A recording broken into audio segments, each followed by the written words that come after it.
Okay, in this little video I'm going to show you how to add a timer into Explain Everything using the browse function. So I'm going to click this little tab at the top and I'm going to tap on browser. Now the one I use is online stopwatch.com. You might have a favourite stopwatch, it doesn't really matter. The point is it's online, so I can go countdown, set my countdown for 5 minutes, press start.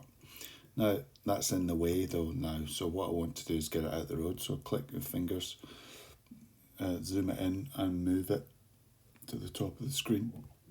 And what I've now got is a timer. If I want to just make it a little bit nice, tap on that, arrange, straighten it all up, and we're off.